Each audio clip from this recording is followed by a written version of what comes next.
여러분 만약 60세가 넘으셨는데 밤에 화장실을 여러 번 가시거나 소변을 봐도 방광이 완전히 비워지지 않는 느낌이 드신다면 이것을 단순히 나이 탓이라고 넘기지 마세요. 창밖에는 어둠이 짙게 깔리고 세상 모든 것이 깊은 잠에 빠져 있는 그 고요한 새벽 3시.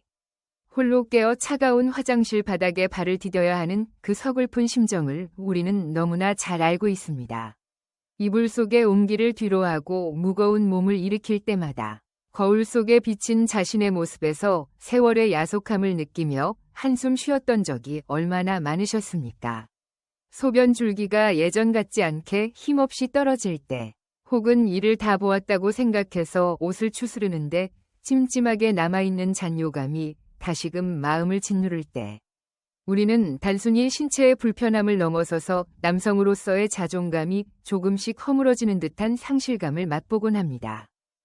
오늘 제가 여러분께 들려드릴 이야기는 단순히 의학적인 지식을 전달하는 차원을 넘어 여러분의 잃어버린 밤의 평화와 아침의 상쾌함을 되찾아드리는, 어쩌면 여러분의 인생 제2막을 완전히 뒤바꿀 수 있는 구원의 메시지가 될 것입니다. 전 세계 수백만 명의 중년 남성들이 지금 이 순간에도 똑같은 고민으로 뒤척이고 있지만 그들 대부분은 그저 늙었으니까, 이제는 어쩔 수 없으니까 하며 체념 속에 하루하루를 견디고 있습니다. 하지만 진실은 결코 그렇지 않습니다. 어두운 터널 속에서도 빛을 찾는 방법이 있듯이 올바른 접근법과 아주 작은 습관의 변화만 있다면 이 지긋지긋한 문제는 상당히 줄어들거나 놀랍게도 마치 거짓말처럼 완전히 사라질 수도 있습니다.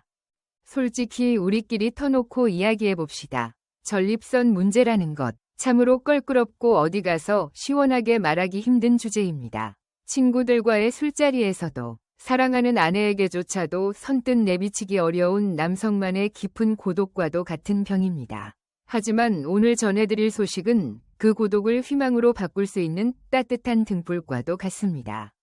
우리의 일상생활 습관에 아주 미세한, 그러나 본질적인 변화를 주는 것만으로도 전립선이라는 그 작은 밤톨 모양의 기관에 가해지는 무자비한 압력을 완화하고 여러분이 그토록 갈망하던 깊고 달콤한 숙면을 다시 취할 수 있게 됩니다.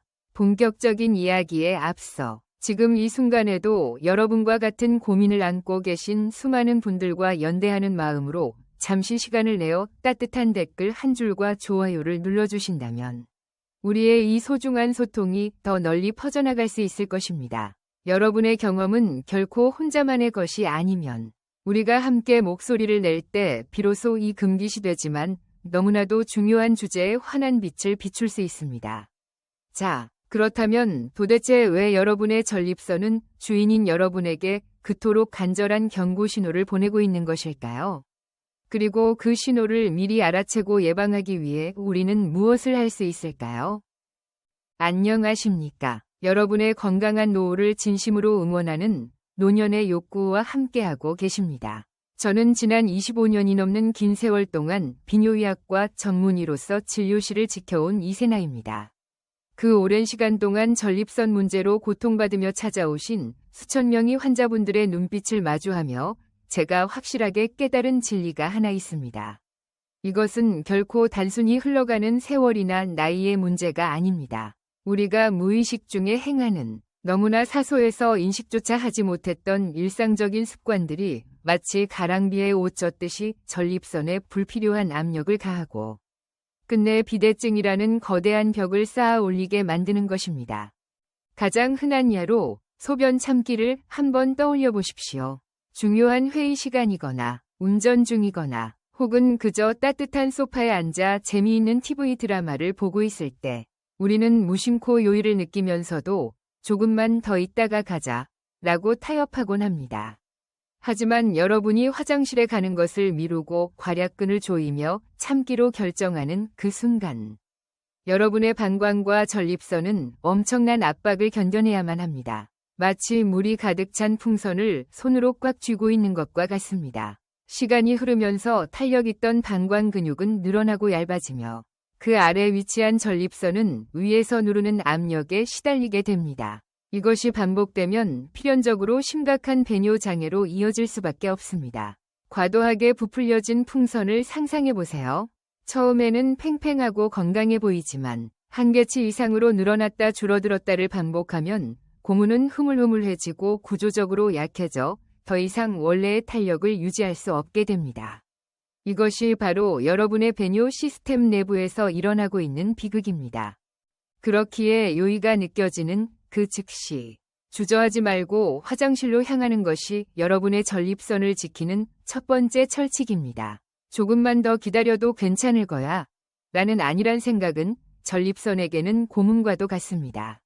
이토록 간단하지만 강력한 습관의 변화는 즉시 전립선을 둘러싼 긴장을 완화시킬 수 있습니다.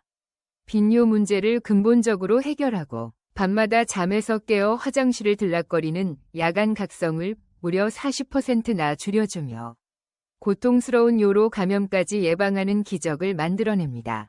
기억하십시오. 여러분이 아랫배에서 느끼는 그 묵직한 불편함은 실제로 여러분의 몸이 제발 나 좀 도와주세요 라고 외치는 절박한 구조 신호입니다. 그것을 무시하지 마세요. 귀를 기울이고 내 몸이 보내는 소리에 진지하게 반응해주세요. 문제를 조기에 발견하고 생활 속에서 간단한 조정을 하는 것만이 현재의 삶의 질을 유지하고 장기적인 건강을 보호하는 가장 현명하고 지혜로운 길입니다. 이제 제가 정말 중요하고도 가슴 한구석이 아릿해지는 이야기를 하나 꺼내보려 합니다. 얼마 전 제 영상 댓글에 67세 환자분이 남기신 질문이 있었습니다.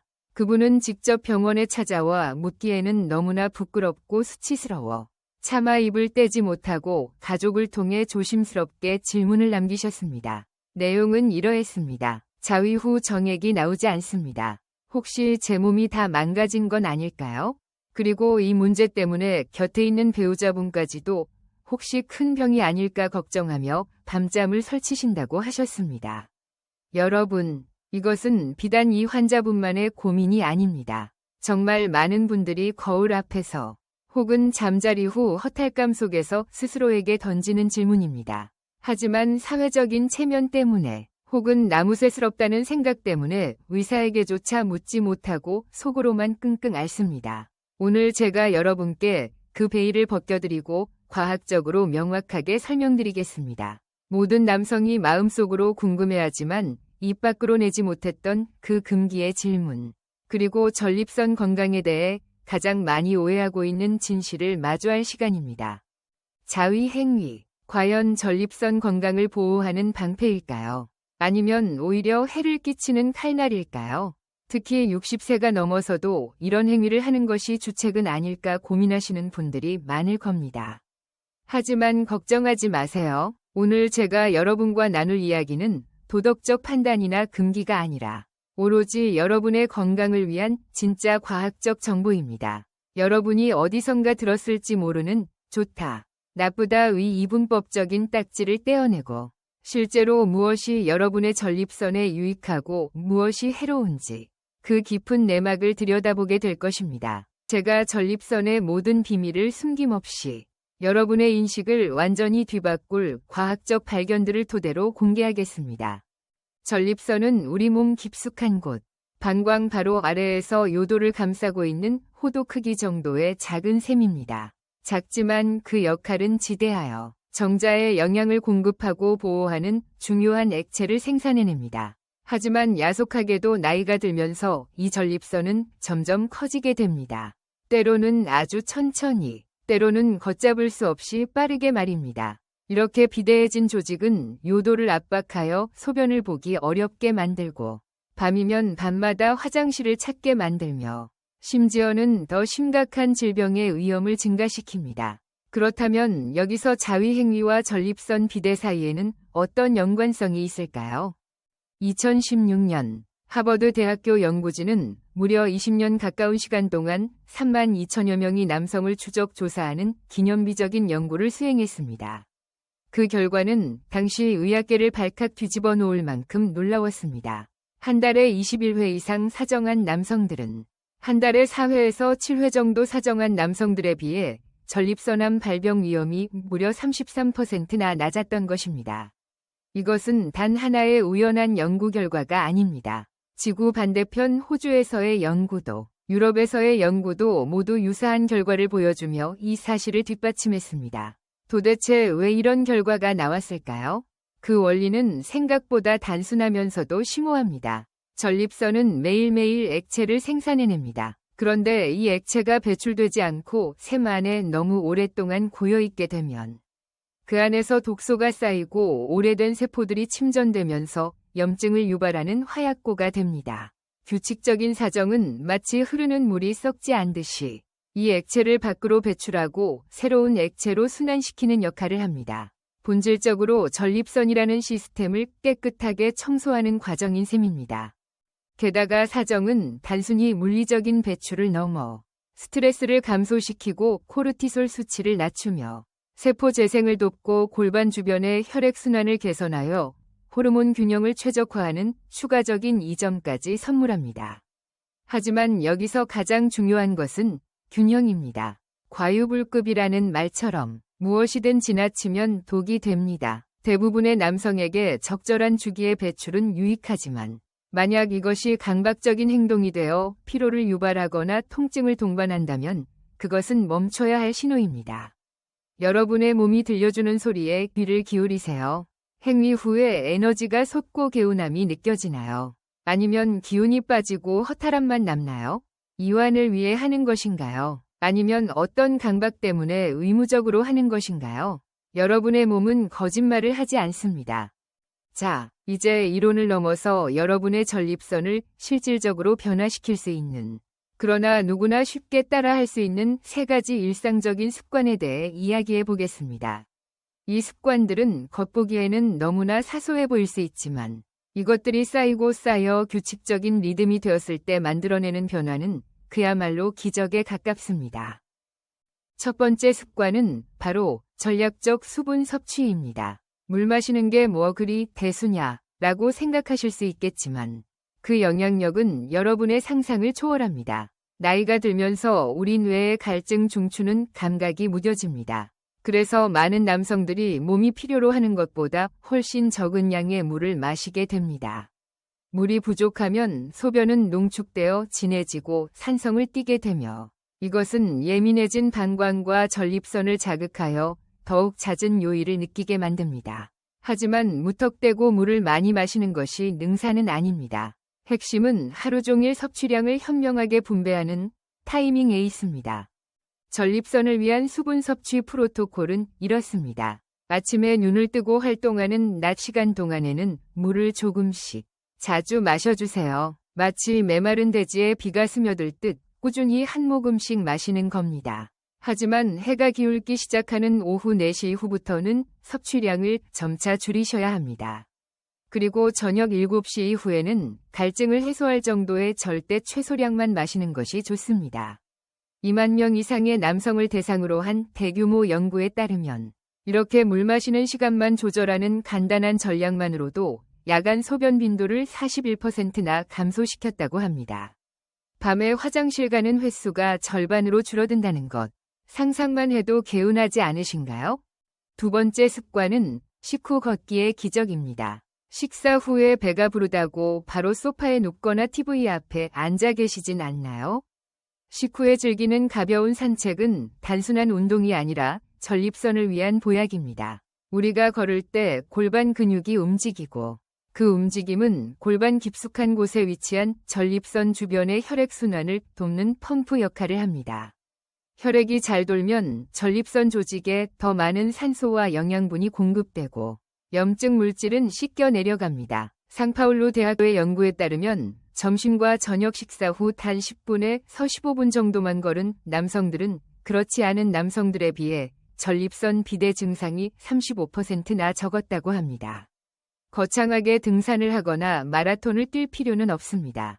그저 동네 한 바퀴, 아파트 단지 산책로를 천천히 걷는 것만으로도 충분합니다. 발바닥에 닿는 지면의 감촉을 느끼며 걷는 그 시간 동안 여러분의 전립선은 숨을 쉬고 건강해집니다. 세 번째 습관은 앞서 말씀드린 것과 연결되는 규칙적이고 건강한 성생활입니다. 네, 여전히 많은 분들에게는 쑥스러운 주제일 수 있습니다. 하지만 과학은 명확하고 단호합니다. 규칙적인 사정은 정체된 전립선액을 청소하여 염증을 40%나 감소시키고 긴장된 골반 신경을 이완시키며 국소 혈류를 개선하여 전립선암 위험을 33%나 줄여줍니다. 또한 규칙적인 성생활은 남성 호르몬의 균형을 유지하는 데에도 큰 도움을 줍니다. 부끄러워하지 마세요. 배우자와 솔직하게 이야기 나누세요. 이것은 단순히 쾌락을 좇는 행위가 아니라 서로의 건강을 지키고 삶의 활력을 불어넣는 숭고한 치유의 과정입니다. 사랑하는 사람과의 친밀감은 정서적 안정감을 주고 이는 다시 신체적 건강으로 이어지는 선순환을 만듭니다. 네 번째 습관은 여러분의 식탁 위에 있습니다. 우리가 매일 먹는 음식이 전립선에 직접적인 영향을 미친다는 사실 알고 계셨나요? 올바른 음식은 염증을 줄이고 조직을 보호하는 천연 치료제가 될 수 있습니다. 전립선을 위한 슈퍼푸드들을 소개합니다. 붉게 잘 익은 토마토, 시원한 수박, 그리고 구아바에는 라이코펜이라는 강력한 천연 항산화제가 들어있습니다. 이 성분은 전립선암 위험을 최대 28%까지 줄여준다는 연구 결과가 있습니다. 여기서 꿀팁 하나. 토마토는 생으로 드시는 것보다 올리브 오일을 살짝 둘러익혀 드시면 라이코펜의 체내 흡수율이 무려 3배나 높아집니다. 그리고 브로콜리, 콜리플라워, 양배추 같은 십자화과 채소에는 설포라판2 함유되어 있어 세포의 DNA를 보호하고 염증을 가라앉힙니다. 또한 남자의 미네랄이라 불리는 아연이 풍부한 호박씨와 굴, 견과류를 간식처럼 챙겨 드세요. 아연은 전립선의 구조를 튼튼하게 유지하는 데 필수적인 영양소입니다. 반면 가공육이나 과도한 설탕, 지나친 유제품 섭취는 전립선의 염증을 부추길 수 있으니 조금씩 줄여나가시는 것이 좋습니다. 알록달록한 채소와 신선한 자연의 식재료로 차려진 밥상. 그것이 바로 여러분의 전립선을 지키는 가장 강력한 방패입니다. 마지막 5번째 습관은 많은 분들이 간과하기 쉽지만 전립선 보호에 절대적으로 중요한 깊고 회복적인 수면입니다. 잠은 단순히 피로를 푸는 시간이 아닙니다. 우리가 깊은 잠에 빠져 있는 동안 우리 몸은 스스로를 치유하는 놀라운 작업을 수행합니다. 뇌에서는 항염증 효과가 있는 멜라토닌이 분비되고 성장 호르몬이 나와 손상된 조직을 복구하고 재생시킵니다. 수면이 부족하면 어떤 일이 벌어질까요? 40만 명의 남성을 10년 동안 추적한 연구에 따르면 수면 장애가 있는 사람들은 공격적인 전립선암에 걸릴 확률이 2배나 높았고 빈뇨 증상은 3배, 전신 염증 수치는 4배나 증가했습니다. 그러니 침실은 최대한 어둡고 조용하게, 온도는 18도에서 20도 정도로 시원하게 유지해주세요. 잠자리에 들기 1시간 전에는 스마트폰이나 TV 화면에서 나오는 청색광을 피해야 합니다.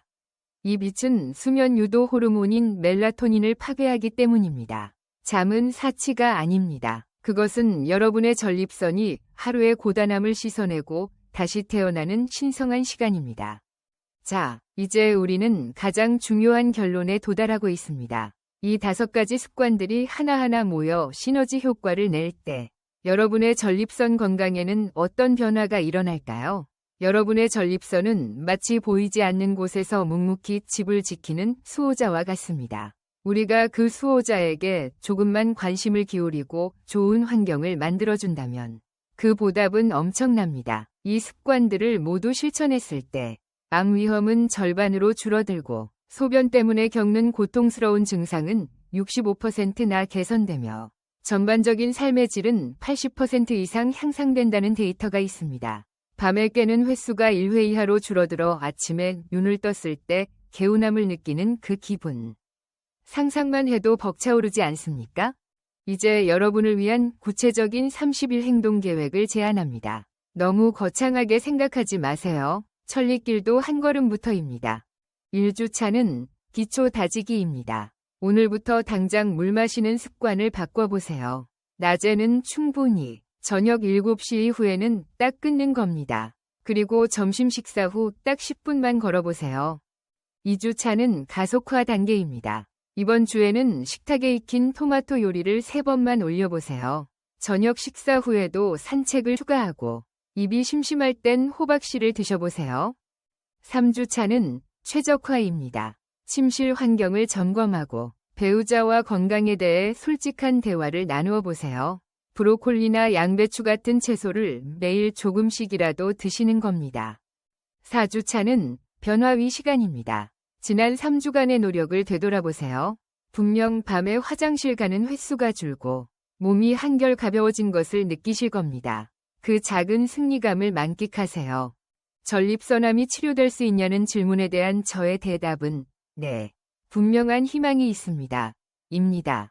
하지만 조기 진단과 건강한 생활 방식의 결합이 절대적으로 필수적입니다. 소변 줄기가 가늘어지거나 잔뇨감이 들거나 통증이 느껴진다면 주저하지 말고 전문의와 상담하세요. 조기 발견은 생명을 구하는 열쇠입니다. 오늘 우리가 함께 나눈 이 이야기들은 전립선을 보호하는 가장 자연스럽고 효과적이며 과학적으로 입증된 지혜들입니다. 이 습관들이 여러분의 일상에 스며들 때 전립선뿐만 아니라 여러분의 전반적인 활력과 삶의 질이 놀랍도록 향상될 것입니다. 오늘 여러분이 내딛는 이 작은 발걸음 하나가 내일의 건강하고 품위 있는 노년을 만드는 위대한 시작이 될 것임을 잊지 마세요. 여러분의 몸이 보내는 신호에 귀를 기울이고 자신을 아끼고 사랑해주세요. 특히 댓글로 용기 내어 질문해주신 67세 환자분의 정액 감소에 대한 고민은 사실 노화에 따른 지극히 자연스러운 변화일 수 있습니다. 다음 시간에는 이러한 변화가 언제 정상이고 언제 병적인 것인지, 그리고 배우자와 어떻게 지혜롭게 소통할 수 있는지에 대해 더욱 깊이 있고 따뜻한 이야기로 찾아뵙겠습니다. 이 영상이 여러분의 막막했던 마음에 작은 위로와 도움이 되셨다면 지금 바로 좋아요를 눌러주세요. 여러분의 작은 손길이 다른 중년 남성들이 이 중요한 정보를 발견하고 희망을 찾는데 큰 도움이 됩니다. 그리고 노년의 욕구 채널을 구독하시고 알림 설정을 켜두시면 매주 여러분의 생명을 구하고 삶을 풍요롭게 만드는 소중한 조언들을 가장 먼저 받아보실 수 있습니다. 여러분이 알고 계신 50세 이상의 모든 지인들에게 이 영상을 공유해주세요. 우리 함께 전립선 건강에 대한 침묵을 깨고 서로를 지지하며 건강한 노년을 만들어 갑시다. 전립선 건강은 혼자만의 외로운 투쟁이 아닙니다. 그것은 모든 남성이 당당하고 활기차게 누려야 할 삶의 권리입니다. 여러분의 건강하고 활기찬 내일을 진심으로 응원합니다. 지금까지 여러분의 든든한 건강 주치의 비뇨의학과 전문의 이세나였습니다. 감사합니다.